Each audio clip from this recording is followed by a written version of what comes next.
শিবের মশায় পা দিয়ে মানে চলার লোক আমি কাউকে বিশ্বাস করি না, কাউকে মানি না। সেই আমি ভগবানকে মানলাম কি করে, এটা একটা বড় প্রশ্ন। অনেক কথা আছে, এমন এমন প্রমাণ পেয়েছি, দর্শন পেলাম, মনে হলো ধুর এগুলো মায়া, এগুলো আমারই মনের ভুল, এগুলো ঠিক দেখছি না। নৈহাটি স্টেশন থেকে গেদে লোকাল ধরে 3টি স্টেশনের পরে অবতরণ করলাম পলতা স্টেশনে। প্রিয় দর্শক বন্ধুরা, হ্যালো ইন্ডিয়া বাংলা চ্যানেলে আপনাদের সবাইকে স্বাগত। এই মুহূর্তে আমি দাঁড়িয়ে আছি, দেখতেই পাচ্ছেন, পলতা স্টেশনে। তো এই পলতা স্টেশনে 1 নম্বর যে প্ল্যাটফর্ম আছে, সেই 1 নম্বর প্ল্যাটফর্মের পাশেই আছে আমলকি বাবার মন্দির। তো আজ আমি সেখানেই যাচ্ছি আমলকি বাবার সাথে সাক্ষাৎ করতে। দেখুন, রক্তবস্ত্র পরিহিত, গলায় রুদ্রাক্ষের মালা, ইনি হচ্ছেন আমলকি বাবা। সবার কাছে এখন তিনি এই নামেই পরিচিত। আসল নাম সমীরণ ভাদুরী। পলতা স্টেশনের 1 নম্বর প্ল্যাটফর্মের পাশেই তার প্রতিষ্ঠিত শ্রী শ্রী পলতাশ্বরী আনন্দময়ী মায়ের মন্দির। আসলে উপরে টালির চাল দেওয়া একটি ছোট ঘরের ভিতরে মা এখানে অধিষ্ঠিত। এখানে তার দিনের বেশিরভাগ সময়টা কাটে ভক্ত সমাবেশের মাধ্যমে। বেশ বর্ণময় জীবন সাধু আমলকি বাবার। তিনি অনেক অলৌকিক ঘটনার সাক্ষী। সূক্ষ্ম দেহে তিনি নাকি আকাশমার্গে বিচরণ করতে পারেন। একবার তো তিনি নাকি জ্ঞানগঞ্জেও গেছিলেন। আসুন রহস্যময় এই আমলকি বাবার সাথে আজ আপনাদের পরিচয় করিয়ে দিই। হ্রিং সূর্য দেবতাই নমঃ, ওং চৌর গণেশায় নমঃ, ওং গাং গণেশায় নমঃ। জয় বাবা গুরুরাজ। ওং জাত বেদর্শ শুনো বাম শুনো বাম্ব রাতি অনিত হাতি বেদর্শন পর্যজ্যোতি দুর্গানি বিশ্বনাথেব সিন্ধু দুরিতাগ্নি হ্রিং হ্রিং হ্রিং দুং দুং দুং। রক্ষিণী সোহা। বিশ্ব ব্রহ্মাণ্ডকে ভালো রাখো, অনু পরমাণুকে ভালো রাখো। এই মন্দির আমাদের আদি দক্ষিণা কালী। আর পলতেশ্বরী মায়ের আবির্ভাব হয়েছে 2007-এ, সম্ভবত এই 19-20 বছর হলো। এই পলতেশ্বরী কালীর জিনের ভিতরে পূর্ব মুদ্রায় তারা বসে আছেন। কালী হলো শনির ইষ্টদেবী, তারা হলেন গুরুর ইষ্ট। এবং এই যে দশ মহাবিদ্যা, কেন এই কালীর অণুতে অণুতে বহু বিদ্যাই আছে লুক্কায়িত। সাধকরা সাধনা করলে সেটা জানতে পারেন। অনেক মহিমা এর আছে। মহারাজ, আজকে আমি এসছি আপনার এই পলতাতে, আপনার মন্দিরে, আপনার প্রতিষ্ঠিত মন্দিরে। তো আপনি তো এলাকায় আমলকি বাবা বলে আপনি অধিক পরিচিত, যদিও আপনার আসল নাম হচ্ছে সমীরণ কুমার ভাদুরী। এই আমলকি বাবা আপনি কি করে হলেন সেটা একটুখানি বলুন। সেটার তো অনেক ইতিহাস। আমি তো জামশেদপুর থেকে এখানে এসে ছোটোবেলা থেকে বাড়ি থেকে পালিয়ে পালিয়ে এদিক ওদিকে ঘুরে বেড়াতাম। রামকৃষ্ণ মিশনেও পড়তাম, সেখান থেকেও পালিয়ে গেলাম। শ্মশানে মশানে ঘুরতে ঘুরতে হঠাৎ এসে আবার এই দক্ষিণেশ্বরে একজনের সাথে পরিচয় হলো। তার সাথে 1 বছর পরে আমার বিবাহ হলো। তারপরে দুটি যমজ কন্যা, আরও 2টি কন্যা হলো। আর ওই কিছু অল্প বিদ্যা, ভয়ঙ্করী আর কি, সামান্য কিছু কবিরাজি বিদ্যা আমার জ্যাঠামশাইয়ের কাছ থেকে শিখেছিলাম। উনি কবিরাজ ছিলেন বিরাট, যোগেশচন্দ্র, আচার্য যোগেশচন্দ্র ভেষজ শাস্ত্রী। তো ওই মুখশুদ্ধি টুকশুদ্ধি কিছু পেটের ইয়েও বিক্রি করে, ট্রেনে হকারি টকারি করে হকারদের পাইকারি দিতে দিতে একটা লিমিটেড কোম্পানি বানিয়ে ফেললাম। সে বিশাল ব্যাপার। তখন যৌবন, তরতাজা, দেখতেও সুন্দর, ফ্রেঞ্চ কাট দাড়ি, জামা প্যান্ট, আর প্রচুর বিশাল সম্পত্তি ছেড়ে দিয়ে আমি এই বিভাগী হয়ে বাড়ি থেকে সেই যে বেরিয়েছি, এখনও বাড়িতে ফিরিনি। মধ্যেখানে তো ভগবান মানা ছেড়ে দিলাম। এরা তো আমাকে লিডার বানিয়ে দিল। এখানে আবার কমিটি মেম্বার টেম্বার হলো, মিনি মার্কেটের। সে তো হলো, আপনি যখন এক সময় আপনার অধীনে 3000 লোক নাকি কাজ করতো, সেই ব্যাপারটা একটুখানি খুলে বলুন তো। এই যে 200-250 জন 300 জন তো আমার ম্যানুফ্যাকচারিং ডিপার্টমেন্টেই ছিল। তারপরে এই হকার বেকার সারা পশ্চিমবঙ্গব্যাপী সমীরণ ভাদুরীকে চেনে না এমন কেউ নেই। বহু লোককে এই আয়ুর্বেদিক জিনিস কী করে তৈরি করতে হয় শিখিয়ে দিয়েছি। বহু কুটির শিল্প আমি নিজের হাতে তৈরি করে দিয়েছি। তারা এক একজন বুড়ো হয়ে গিয়েছে, ছেলেমেয়ের বিয়ে দিয়েছে, তারা প্রতিষ্ঠিত হয়েছে। এই সমাজ সেবামূলক এই কাজটা আমি করেছি, মানে অহংকারের ব্যাপার না, মা তারা করিয়েছে। তারপরে সেই ব্যবসাও আমার বন্ধ হয়ে গেছে। তারপরে এই ভগবান মানতাম না, ছেড়ে দিয়েছিলাম মানা। এই পাগল ছেলেদের একটা এই তারাপীঠে যেত মাঝে মাঝে, ওই অমাবস্যায়, কৌশিকী অমাবস্যায় ওরা বললো যে ভাদুরী কাকা এবার তুমি চলো। এবার দেখ তোদের তো প্রতিবার আমি চাঁদা দিই, কিন্তু আমি এবার ব্যবসাটা খুব খারাপ, আমি পয়সা করে দিতে পারবো না। না না তুমি চলো, তোমাকে ভালো সেবা যত্ন করবো। চলো তাহলে বেড়াতে যাচ্ছি মনে করে গেলাম। হঠাৎ কি হলো, ওই শ্মশানের মধ্যে একটা জবা ফুল নিয়ে মায়ের পায়ে দিয়ে বললাম যে বিশ্বাস তোকে আমি করবো কালী তারা, যদি আমার 4 মেয়ের বিয়ে দিতে পারিস, তোর মন্দির বানাবো, সাধু হয়ে যাব। বড় বড় লেকচার মেরে চলে এলাম। আমি জানি এসব কিছু হবে না। এটা কত বছর আগে? বহু বছর আগেকার কথা। আচ্ছা, তখন আপনার সাধু জীবন শুরু হয়নি? না না, সাধু জীবন তখন ছিল, প্যান্ট শার্ট পরি। বেশ, তারপর বলুন। ফ্রেঞ্চ কাট দাড়ি ছিল। হ্যাঁ বেশ, বলুন।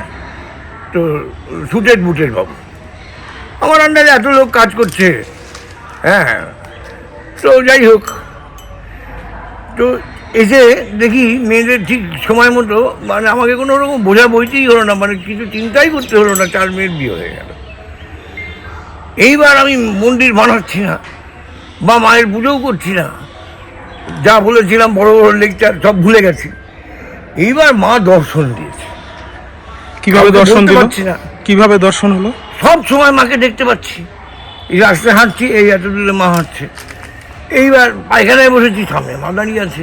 মা দাঁড়িয়ে আছে মানে কি, অর্ধেকটা দেখছি, পায়ের দিকটা দেখতে পাচ্ছি একদম স্পষ্ট। 4 হাত মা একদম দেখতে পাচ্ছি। এবার কাউকে বলতে পারছি না, কারণ আমি তো অহংকারী, আমি তো ভগবান মানি না, আমার এইসব ভয় কেন হবে। কিন্তু মনে মনে তো ভয় হচ্ছে, কাকে বলি কাকে বলি। তো এই গোপন কথাটা একটা সময়, আমার তো চেহারা খাওয়া দাওয়া কমে গেছে ভয়ে। এবার আমি আমার বউকে বললাম। আমার আন্ডারে তখন ম্যানেজার, তখনও লোকজন, কোম্পানি নেই কিন্তু তবুও কিছু লোকজন, কর্মচারী সবসময় আমার সঙ্গে থাকে, লোকজন ঘিরেই থাকতো আমাকে। তো আমার ম্যানেজার নন্দু বললো যে বাবাকে, ভাদুরিদাকে ইয়েতে না, কাকাকে ইয়েতে তারা মায়ে ধরেছে। কারণ অর্ধেকটা দেখছে তো, মায়ের অর্ধেকটা মন্দিরে, অর্ধেকটা হচ্ছে শ্মশানে বা, আর বাকিটা তো মায়ের মন্দিরে। তো এটা তারামাই হবে, তো চলো তারাপীঠে। তখন অবস্থা খুব শোচনীয়। অল্প কিছু 2-250 মতো হকার আমার তখন ওই চাটনিটা ট্রেনে বিক্রি করছে, আর সামান্য আমলকি মানাই বিক্রি করছে। আমার তখন আর সেই হাজার হাজার ব্যবসা নেই। কী করি, গেলাম তারাপীঠ। শ্মশানে ঢুকতেই একটা সাধু ডেকে বলছে, এই খাবা এদিকে আয়। গেলাম ওর কাছে, কী রে, কী মানত করেছিস, তোকে মা ছাড়বে না, শিগগিরই মানত পূর্ণ কর। আমি বলে কী করতে হবে বাবা? বলে যা এখনই দ্বারকায় গিয়ে চান করে আয়। ম্যানেজার আর আমার বউ ওই সাধুর ওই ঝুপড়ির মধ্যে, তখন তো তারাপীঠ এরকম ঝুপড়ি ঝুপড়ি ঝুপড়ি ঝুপড়ি শ্মশানের মধ্যে। সাধু বাবাকে মনে আছে? কোন সাধু বাবা ছিল? না, সে মারা গেছে। আচ্ছা, তার নামটা মনে আছে? কোন সাধু বাবা আপনাকে বলেছিলেন? ডোমকল বাবা নাম ছিল, ডোমকল বাবা, অসম্ভব গাঁজা খেতেন। আচ্ছা, উনি কোথায় বসতেন? ওই গাছের তলাতেই থাকতেন সারাক্ষণ, বর্ষা শীত। ওই বামদেব সমাধি মন্দিরের কাছে? হ্যাঁ, ওই জায়গাটাতে একটা গাছের তলায় উনি বসে থাকতেন। উনি কোনো ঝুপড়িও বানাননি, একদম খোলা আকাশের নিচে। রাত্রিরেও থাকতেন, দিনের বেলাও থাকতেন। বৃষ্টি হলে একটু এদিক ওদিকে গিয়ে বসতেন, না হলে ওইখানেই বসে থাকতেন, আর দিন রাত গাঁজা খেতেন। বেশ, তারপর? সেও দেহ রেখেছে, অনেক সাধুই তারাপীঠে দেহ রেখেছে। আমারই কত বয়স হয়ে গেল। যাই হোক, আপনার এখন কত বয়স হলো? এই তো আমার 81 পূর্ণ হয়ে বোধহয় 82-তে পা দিয়েছি আর কি, এখনো 82 হয়নি আর কি। বেশ, বলুন তারপর। তো যাই হোক, তো এখনো আমি ট্রেনে হকারি করে যা লাভ করি সেই পয়সা দিয়েই মায়ের পুজো করি, কারোর কাছ থেকে চাঁদা নিয়ে নয়। এবার কিছু কিছু মেম্বার হয়েছে, কিছু কিছু ভক্ত শিষ্য আমার হয়েছে, বড় বড় সাধুরা এসেও আমার কাছ থেকে দীক্ষা নিচ্ছে। অবাক কাণ্ড। আমার এখানে পিণ্ড হলো, নিজের সপিণ্ড দান করে আমি, এবার আমার মায়ের সামনে, জামশেদপুরের মা এলেন এই মন্দিরে বসে, ওনার সামনে আমার পিণ্ড দান হয়ে মানে আমি সাধু হলাম, যার জন্য মা মারা গেল, মাকে আমি মুখে আগুনও দিতে পারিনি। বিরাট কাণ্ড। সন্ন্যাস আপনাকে কে দিলেন? সন্ন্যাস করলেন সনকানন্দ তীর্থনাথ। আচ্ছা, উনি কোথায় থাকেন? উনি ইছাপুর, উনি দেহ রেখেছেন। তারপরে আবার কামরূপ কামাখ্যায় অন্নদা দেবী আমাকে থাকতো, অভিষেক হলো, এখানে পূর্ণ অভিষেক হলো, ওখানে সাম্রাজ্য অভিষেক, মহাসাম্রাজ্য অভিষেক হলো। তারপরে কী কী স্তর আছে, কুর্মদীক্ষা, পরমহংস না কী হবো, অত আমার আর হওয়ার দরকার নেই। যেটুকু র্যাঙ্কে উঠিয়েছে সেগুলো ঠিক আছে, কিন্তু আমি মনে করি যে ওই তাবিজ কবজ ভুং চাং করে নিজের সমস্যার সৃষ্টি আমরা নিজেরাই করি। সেই সমস্যাকে দূর করার জন্যে ওই হাজার হাজার টাকা খরচা করে হোমযজ্ঞ করার দরকার নেই, তাবিজ কবজ নেওয়ার দরকার নেই। একটা ধারাবাহিকভাবে যদি মাসে একদিনও যদি মাকে ডাকা যায়, একটু হোমে আহুতি দেওয়া যায়, একটা দিন ত্যাগ, কিছু ত্যাগ করতে হবে, নিজের টাইম দিতে হবে, সেই দিন মাকে ভালোবাসতে হবে। ওই এত টাকা আমি দিয়ে দিলাম, তুই আমার পুজো করে দিস, এইরকম করলে হবে না। আচ্ছা, সে তো নয় বুঝলাম, কিন্তু ডোমকল বাবা যখন আপনাকে এই কথা বললো যে তুমি কি প্রতিশ্রুতি দিয়েছিলে, সেই ঘটনাটা একটু বলুন। পরে আমি স্নান করে এলাম, উনি একটা লাল কাপড় আমাকে দিলেন, এইটা পর, আর এই খালি পায়ে তোকে এখন থেকে 1 বছর প্রায়শ্চিত্ত, কোনো উনুনের ছোঁয়া খাবি না, বিড়ি নয়, মদ নয়, গাঁজা নয়, কিচ্ছু না, শুধু ফল ভিক্ষা চেয়ে খাবি। 1 বছর পরে তোর শুদ্ধি হবে, তারপরে তোর মা ঠিক কী করাবে তুই নিজেই দেখবি।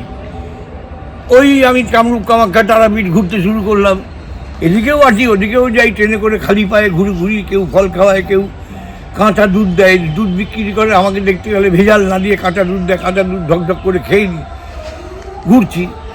তারপরে আবার 4 মাস ধ্যানে বসে পড়লাম, এক নাগাড়ে 4 মাস এক আসনে, এই বলতাতেই।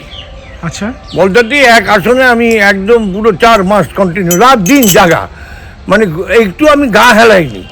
ওই আসনটাকে ঠাকুরের নাম দিয়ে মালা খুলে রেখে গিয়ে কখনো পায়খানা পেচ্ছাপ বাথরুম করতাম, স্নান করতাম, আবার চলে এসে ওই জপ আর্নিক জপ, টোটাল 4 মাস। মানে তখন আপনার মানসিক অবস্থাটা কেমন ছিল? নিজের মধ্যে নিজেই ছিলাম না। আর যখন রাস্তা দিয়ে হাঁটতাম মনে হতো যে এই পৃথিবী গ্রহটার মধ্যে বোধহয় আমি একাই আছি, একাই আমি হাঁটছি, আমি যেন সব, আমি সব কিছু, সর্বস্ব, যত পশু পাখি গাছপালা মানুষজন সবই আমি ছাড়া পৃথিবীতে আর কেউ নেই। যখন হাঁটতাম নিজেকে একদম হিরো বলে মনে হতো। এদিকে শরীর শুকিয়ে কাঠ হয়ে গেছে না খেয়ে খেয়ে। আচ্ছা, গল্প যখন শুনবেন আসুন একটু ওই বট গাছের ছায়ার ওই এটার উপরে বসে পড়ি। মহারাজ, আপনার সঙ্গে তো আপনার একজন দীক্ষিত শিষ্যও রয়েছে দেখতে পাচ্ছি, আপনার নাম কি? আমার নাম হচ্ছে গণেশ, নামে সবাই ডাকে, আমার নাম নিহার দাস। আচ্ছা, আপনি এলাকায় থাকেন? হ্যাঁ। আচ্ছা মহারাজ, আপনাকে আমি জিজ্ঞাসা করছি, এই যে তন্ত্র সাধনা এইরকম নানা রকম অভিষেক থাকে, শাক্তাভিষেক, পূর্ণাভিষেক, এরকম কতগুলো, এবং ক্রম সাধনা, এইসব ব্যাপারগুলো থাকে তন্ত্র সাধনায়। তো আপনি বলছিলেন যে ওকে শাক্তাভিষেক করিয়েছেন, আর ওকে কি অভিষেক আপনি করিয়েছেন। তো দেখুন, একটা মানে বড় বড় মুনি ঋষি সাধকরা বলেছেন যে জপাত সিদ্ধি, মন্ত্র যদি ঠিক হয় তাহলে ওই মন্ত্র জপ করতে করতেই কিন্তু সব মানে ঈশ্বর প্রাপ্তি হয়। আর এগুলো তো সমস্ত আনুষ্ঠানিক ব্যাপার। তো আমার তো ধারণা যে জপাত সিদ্ধি, এই যে কথাটা বলেন সাধকরা, জপ করতে করতেই তো সব কিছু পাওয়া যায়। পাওয়া যায়, কিন্তু বিশেষ হচ্ছে যে স্তর অনুযায়ী ব্যাপার হচ্ছে যে আগের জন্মের স্বীকৃতি নিয়ে যদি বাবা তুমি এসে থাকো তাহলে শুধু জব করলেই হবে, কিন্তু জব করার আগে কিছু নিয়ম পদ্ধতি আছে। এই আসন শুদ্ধি, দেহ শুদ্ধি, মন শুদ্ধিকরণ ন্যাস, অঙ্গন ন্যাস, তারপরে চৌর গণেশের ন্যাস যদি না করে দাও তাহলে তুমি যে জব করছো সেটা চৌর গণেশ খেয়ে নেবে। তো গায়ত্রী জব করছো, কিন্তু গায়ত্রী জবের সাপ উদ্ধার করছো না। এই যে ব্রাহ্মণরা গায়ত্রী জবের সাপ উদ্ধারের মন্ত্রই জানে না, চৌর গণেশের ন্যাস না করেই জব করে, লক্ষ লক্ষ জব বেকার হয়ে যাচ্ছে, ওই জব চুরি হয়ে যাচ্ছে, জব কোনো কাজেই লাগছে না। হ্যাঁ, পূর্বজন্মের যদি স্বীকৃতি থাকে, সে তুমি যীশু খ্রিস্টকেই ডাকো, আর আল্লাহকেই ডাকো, আর ভগবানকেই ডাকো, কৃষ্ণকেই ডাকো আর কালীকেই ডাকো, তুমি যাকেই ডাকো, একটা মন্ত্রতেই তোমার সব সিদ্ধি হবে এবং সব দেবতা তোমার কবজায় আসবে। তুমি যাকে চাইবে তাকেই তুমি দেখতে পাবে। ও হর হর হর মহাদেব, বম বম ভোলে। হ্যাঁ, যে কথাটা বলছিলাম, ইন জেনারেল সাধারণ মানুষের যাদের আগের জন্ম থেকে সুকৃতি কিছু কিছু হয়ে এসেছে, কিছু পাপ পুণ্য তারা নিয়ে এসেছে, আবার এই জন্মেও কিছু পাপ পুণ্য করেছে, এগুলোকে পরিশুদ্ধ করে নেগেটিভ এনার্জিগুলোকে দূরে সরিয়ে দিয়ে এবং নিজেকে শুদ্ধ করে দেহ বন্ধন করে নিয়ে যদি সে জপে বসে তাহলে জপ খুব ভালো সিদ্ধ হয়। এইটাই সত্য। কারণ নেগেটিভ এনার্জি একটা আছে, যখনই পজিটিভ এনার্জির কাছে তুমি পৌঁছাতে চাইবে নেগেটিভ এনার্জি তোমাকে বাধা দেবে যে না তুই ওখানে তোকে যেতে দেবো না। ভগবানকে পাওয়ার আগে অন্য নেগেটিভ এনার্জিরা কিছুতেই ওই ভগবানেরই চালা যেমনটা তারা এসে তোমাকে আটকাবে, তাদের কাছে যেতে দেবে না। আমার শিষ্যদের হয়েছে এরকম ঘটনা। যাই হোক, এখন তো আমি বড় বাবা হয়ে গেছি। হ্যাঁ, মানে যার নাম ফাটে তার অনেক কিছুই ফাটে, এখন আমার সব ফাটাফাটি চলছে আর কি। এখন এইরকম একটা অবস্থা, আমি তো ওই তন্ত্রবিদ্যা শিখেছি, মানে মানে মানে অলৌকিক ঘটনা ঘটিয়ে দিয়েছে মা তাই। কারণ আমি তো আর পয়সা রোজগার করার জন্য নয়, আমি এই সাধু বেশ ধরে পয়সা রোজগার করার জন্য তান্ত্রিক হয়ে গেলাম, ওই বাবা আমি না। তান্ত্রিকরা এসে আমার কাছে পাপ খণ্ডন করছে, পায়ে এসে ধরছে। আচ্ছা, আপনি কার কাছ থেকে মন্ত্র প্রাপ্ত হয়েছেন? আমি অনেকের কাছে হয়েছি। যেমন আপনার দীক্ষা গুরু কে?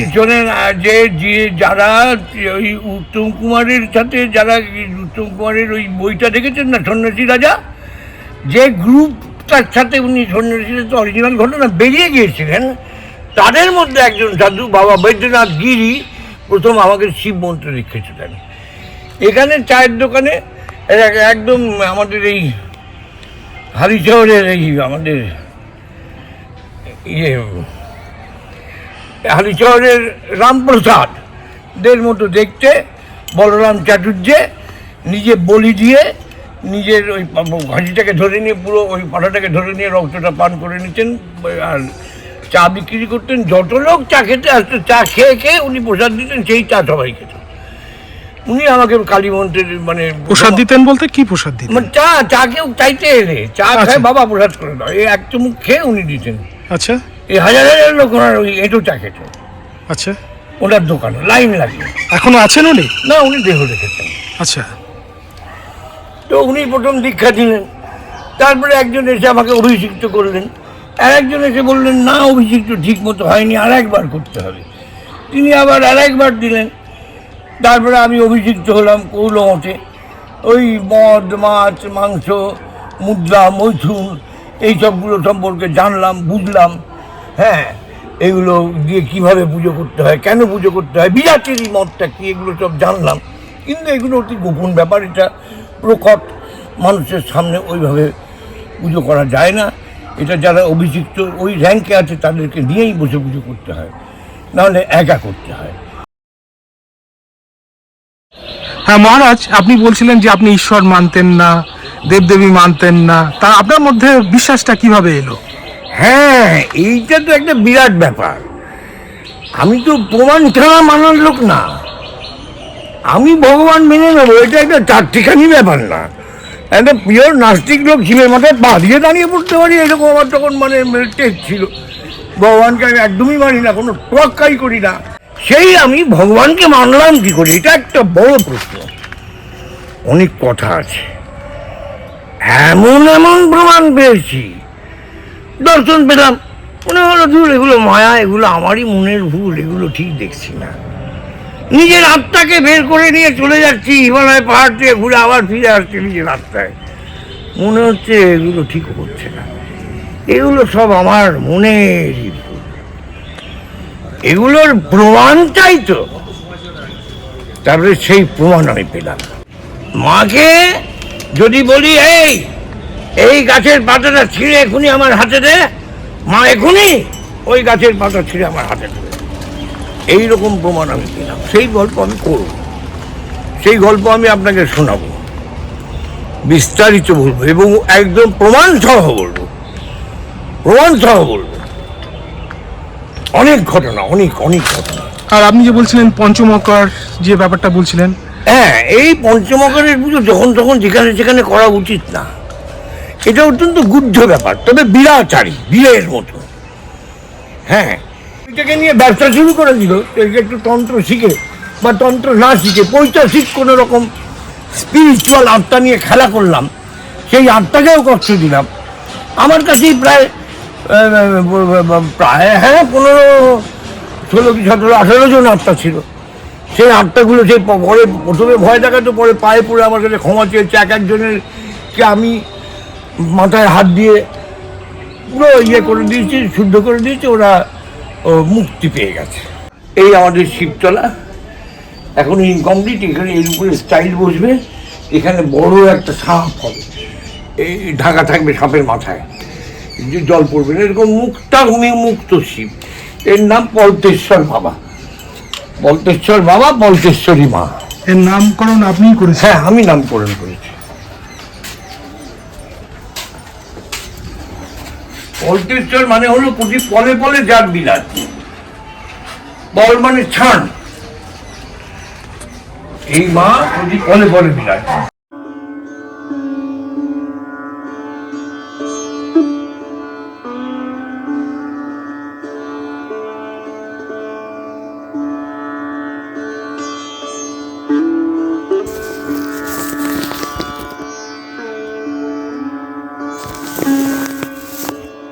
ব্রহ্মময়ী কালী তারা তারা তারা বলে, ইরা পিঙ্গলা নারী, ইরা পিঙ্গলা নারী নাচছে তালে তালে, ওই সূচনাতে ঢেউ তুলে অনাহতে অনল জলে। আমার শীত মাঝে, ও আমার শীত মাঝে কমল দোলে, আমার শীত মাঝে কমল দোলে, অনাহতে অনল জলে। মায়ের নাম হচ্ছে শ্রী শ্রী কালী তারা পলতেশ্বরী আনন্দময়ী মা, এই হচ্ছে মায়ের নাম। তো এইখানে যে এখানে দেখতে পাচ্ছি পটে পুজো হয় মায়ের ছবিতে, তো এবং ছবিটাও দেখছি বেশ স্বতন্ত্র। আমরা যেরকম ছবি দেখতে, মায়ের ছবি দেখতে অভ্যস্ত সেরকমটা নয়। তো এই ছবির যে এখানে রূপটি দেখতে পাচ্ছি মায়ের, সেটা একটু বর্ণনা করে দিন। এর ব্যাখ্যাটা করছি। ব্যাপার হচ্ছে, আমার ইষ্ট দেবী ছিলেন কালী, তারপরে এলেন তারা। তো তারা তারা যখন ডাকলাম, ওই কালীর তারা বলে পুজোটা দিয়েছিলাম, তো ওখানে যে আমার মনোবাসনা পূর্ণ হবে, যখন আমি তারাপীঠ থেকে ফটো টেনে রাখলাম, বললো না এটা আমার ফটো না, সেই ফটোটা নষ্ট হয়ে গেল। তারপরে মা বললেন এই দেখ আমার রূপ, এই রূপ আমাকে মা দর্শন করালেন। তারপরে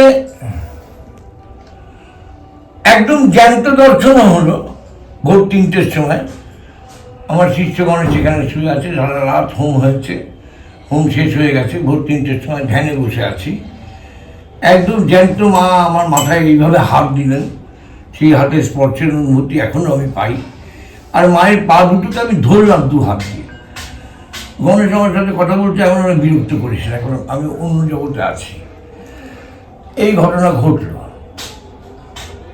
তারপর থেকে এই মন্দিরে ভিড় বাড়তে শুরু করলো। আজকে তো খালি অমাবস্যায় আমাদের একটা মানে ধর্ণা ব্রত চলে। এটা হচ্ছে প্রতি মাসে মায়ের দরজা একটু কড়া নাড়া, যার যে কামনা থাক, কাঁচা হলুদ ধুনুনি আহুতি দিলে, কারো 3টে হোমেই ফল সাকসেস হয়ে যায়। একবার পুজো দিয়ে গেছে, 15-16 দিনের মধ্যে তার বিয়ে হয়ে গেছে। কারো বাচ্চা হচ্ছিল না, তার বাচ্চা হচ্ছে, কারো চাকরি হচ্ছে, কোনো তাবিজ কবজ কিচ্ছু লাগেনি, আর কোনো টাকা পয়সাও লাগেনি। আমার এখানে ভোগ খেতেও পয়সা লাগে না। আমি মনে করি যে ঈশ্বর তো নিরাকার, তার কাছে পৌঁছানোর জন্য কালীটারাই হোক, কৃষ্ণই হোক, রামকৃষ্ণই হোক, যাকেই ডাকো, যত মত তত পথ, সেইখানে পৌঁছানোর জন্য, যার আদি নেই, যার অন্তও নেই, যাকে চোখে চোখে দেখা যায় না, যার কোনো নাম নেই, আমরা বলি ব্রহ্ম, কেউ বলে আল্লাহ, কেউ বলে গড, ওই অনন্ত নিরাকার বোধহয় ছোট ছোট অণুতে ভর্তি মনে হয় জায়গাটা, একটা কম্পিউটারের মতোই বড়, একটা বিরাট বড় বৃহৎ কম্পিউটার মনে হয়, সেটা দিয়েই সারা বিশ্ব পরিচালনা হচ্ছে আমার ধারণা। সেইখানে পৌঁছানোর জন্যই বিভিন্ন পথ, বিভিন্ন ঋষি মুনি ঋষিরা তাদের ব্যাপারটা লিখে গেছেন, আমিও লিখছি।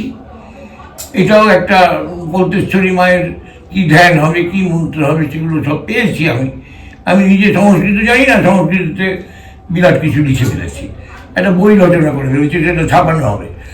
যাই হোক, একটু মাকে ভালোবাসতে হবে। শুধু চাই মা টাকা দিচ্ছে, আমার এইটা করে দাও, মা ওইটা করে দাও, হ্যান করে দাও, এই সামান্য চাওয়া, তার থেকে সমর্পণ করো মায়ের কাছে। মা তোমাকে কোলে তুলে নেবে, তোমার কোনো বিপদ থাকবে না, সব শত্রু তোমার দমন হবে, তোমার আয় উন্নতি কীভাবে কী চলবে তুমি নিজেই জানো না, মা কীভাবে তোমাকে চালাবে, যদি একবার এই মায়ের কৃপা লাভ করা যায়। এখানে হচ্ছে কালী তারা, শনির ইষ্টদেবী হচ্ছে কালী, আর গুরুর ইষ্ট হচ্ছে তারা। এই দুটো ঠিক থাকলে নবগ্রহ ঠিক থাকে, এবং অন্যান্য দশ মহাবিদ্যা কেন আরও অনেক মহাবিদ্যার যে জ্ঞান, সেই জ্ঞান এবং চেতনা এবং নিজের আত্মাকে বলিষ্ঠ করা, নিজেকে জানা, নিজের আত্মা, নিজের মধ্যে নিজেকে খুঁজে পাওয়া, এই পাওয়াটাই হচ্ছে বড় কথা। যেমন ধরুন আমি এখানে ধ্যানে বসে নিজে তো বেরিয়ে যাচ্ছি, 8টা থেকে বেরিয়ে গিয়ে ঘুরে আসছি, আবার আমার মেয়ে দেখছে আমি উঠে গিয়েছি, আমি ধ্যানে বসে আছি, ওরা দেখছে আমি এখানে বসে আছি, কিন্তু আমি বাইরে ঘুরে বেড়াচ্ছি, সবাই দেখছে আমি এখানে বসে আছি, কিন্তু আমি এখানে নেই, আমি দেহ নিয়ে অন্য জায়গায় চলে যাচ্ছি, কিন্তু আমার আর একটা মানে অবয়ব এখানে লোকে দেখতে পাচ্ছে, এরকম ঘটনা ঘটেছে। আচ্ছা, এটা থেকে পাবলিক মিথ্যে কথা বলতে পারে, কিন্তু এটার প্রমাণ কি? তারাপীঠে কদিন আগে গেলাম, তো একটা আশ্রমের ভিতরে একটা ছোট্ট ধুনি আছে, সেই ধুনিতে আমি হোমযজ্ঞ করলাম, সারা রাত হোম করছিলাম। তো এক সাধু এলো মহারাষ্ট্র থেকে, তো তিনি আবার সরস্বতী, মানে বিরাট উঁচু র্যাঙ্কের সাথে, তার সাথে প্রায় ওই বাস নিয়ে আসে, মানে ওই এক বাসে 70 জন 80 জন ভক্ত নিয়ে আসেন তিনি। তো তিনি এসে আমাকে বলছেন যে আমি এই তো ঘুরে এলাম ইয়ে থেকে, নামটা কি, ওই কুম্ভ মেলায়, তো মহাকুম্ভতে গিয়েছিলাম, এত লক্ষ লক্ষ সাধু, কেউ আমাকে এটা বলতে পারছে না, আমার দেখে মনে হলো বাবা তুমি পারবে। এখন কী ব্যাপার? তখন আমি আসনে বসে আছি, আমাকে বলছে আমার দেহ থেকে আত্মাটাকে বের করে দিয়ে ঘুরবো, আমি এটা পারছি না। আমরা তোমার তো তৈরি জিনিস, তুমি তো পারবেই, আমি 3 মিনিটের মধ্যে তোমার হাতটাকে বের করে দিচ্ছি, তুমি যাও ঘুরে শ্মশানটা দেখে এসো কোনো মরা জ্বলছে কিনা। আর একটা ছেলেকে পাঠাচ্ছি, একটা অবাঙালি ছেলে বলেছিল, সে আমার ওই উত্তরপ্রদেশ থেকে এসছে, তো সে ওকে বললাম তুইও যা, আর তুমি হাত দিয়ে ধরলাম মন্ত্র পড়ে, বেরিয়েছিস? বলছে হ্যাঁ আমি বেরোচ্ছি। যা চলে যা, এদিক দিয়ে গেট দিয়ে গিয়ে সোজা শ্মশানে দেখে কোনো মরা চলছে কি চলছে না, ও দেখে চলে এলো। তারপরে আবার সেই ছেলেটাও গেল, দেখে এলো, এসে বললো যে না ওখানে অন্ধকার, কিছু চলছে না। এই ঘটনাটা প্রমাণ হয়ে গেল যে না আত্মা গেছে। তারপরে আবার রাত্রিবেলা ও নিজে নিজে চেষ্টা করলো, হলো। তারপরে আবার ওখানে গিয়ে ফোন করলো সেই ইয়ে থেকে, ওর দেশ থেকে, ওই জায়গাটা মহারাষ্ট্র থেকে, যে বাবা আমার বউ যেন, বউকেও নিয়ে যেতে পারি, তুমি বউকেও এই পাওয়ারটা দিয়ে দাও। এমন হবে না, তুমি তোমার যে দেশ, তুমি যে মার্গে রয়েছো, তোমার বউ তো সেই মার্গে নেই, তুমি পারবে না যেতে। একটা কথা বললাম, জ্ঞানগঞ্জের যদি যাস, জ্ঞানগঞ্জ যদি যাবি, কিন্তু ভেতরে ঢুকবি না। জ্ঞানগঞ্জের এরিয়ার বাইরে থেকে যদি ওরা আসে কেউ তোকে নিতে, ভেতরের কোনো পূর্ণ আত্মা যদি আসে তোকে নিতে, তখন তুই ভেতরে ঢুকবি, তার আগে ভেতরে ঢুকবি না। আমিও গিয়ে জ্ঞানগঞ্জের ওই জায়গাটায় জ্ঞানগঞ্জটাকে দেখতে পাই, ওখানে গিয়ে বসি, আবার ওখান থেকে চলেও আসি, ভেতরে ঢুকি না, কী দরকার ওদের ডিস্টার্ব করার। হ্যাঁ, তো এইভাবে আত্মাকে নিয়ে এদিক ওদিকে ঘুরে বেড়ানো যায়। হ্যাঁ, এখানে বসে আমি সেই শিক্ষাই দিই যে কি করে আত্মা জাগরণ হবে এবং সূক্ষ্ম আত্মা, তোমার দেহে পুরো আত্মাটা বেরিয়ে গেলে আবার ফিরে আসা মুশকিল হবে, কিন্তু আত্মার একটা অংশ, মানে একটা ছোট মতো, এখান থেকে সেই ছোট বেরিয়ে গিয়ে মঙ্গল গ্রহে যেতে পারো, বৃহস্পতি গ্রহে যেতে পারো, সূর্য গ্রহে যেতে পারো, আমেরিকায় যেতে পারো, ইংল্যান্ডে যেতে পারো, বা কলকাতায় যেতে পারো, পলতায় বসে আছি তারাপীঠে যেতে পারো, যেখানে ইচ্ছে যে কোনো জায়গায় তুমি যেতে পারো এবং সেখান থেকে ফিরে আসবে এবং যেটা দেখে আসবে ওটা সত্য। তুমি এখন স্টেশনে গিয়ে ওখানে টাইম টেবিলটা চেক করে আসতে পারো। মানে আকাশমার্গে বিচরণ যেটাকে বলে, সূক্ষ্ম দেহে আকাশমার্গে বিচরণ। হ্যাঁ, সূক্ষ্ম দেহে আকাশমার্গে বিচরণ, সমুদ্রের তলাতেও ঢুকতে পারো। মহারাজ, আপনি একটু আগে বলছিলেন যে জ্ঞানগঞ্জের কথা, আপনি জ্ঞানগঞ্জ বাইরে থেকে দেখেছেন, তো জ্ঞানগঞ্জে আপনি গেছিলেন? হ্যাঁ, কিভাবে গেছিলেন? এই সূক্ষ্ম দেহে। আচ্ছা, কিরকম কি দেখলেন জ্ঞানগঞ্জ? আমি তো ওই পাহাড়টার কাছে নামলাম, তারপরে পাথর তো ওখান দিয়ে হাঁটছি, ওপরে উঠছি, তো এখানে কোথায় জ্ঞানগঞ্জ, তো হঠাৎ দেখে একটা স্ক্রিনের মতো, মানে যেরকম থিয়েটারের স্ক্রিন ওঠে না, ওরকম সরে গেল, সরে গিয়ে তখন দেখছি আরে বাবা, এটা কিন্তু স্বর্গ, কি অপূর্ব দৃশ্য, সবুজ সবুজ রাস্তাঘাট, কোনো জনমানবহীন। তো ভাবলাম যে পাটা রেখে ভেতরে প্রবেশ করবো, কিন্তু যখনই পাটা উঠালাম তখন মনে হলো না না না, এর ভেতরে গিয়ে ঋষিরা সব সূক্ষ্ম আত্মায় বিরাজ করছে, কে কোথায়, আর ভেতরে যাব না, আমি এখানেই থাকি কিছুক্ষণ, ওই কয়েক সেকেন্ড, তারপরে আবার সেখান থেকে আমি ফিরে এলাম।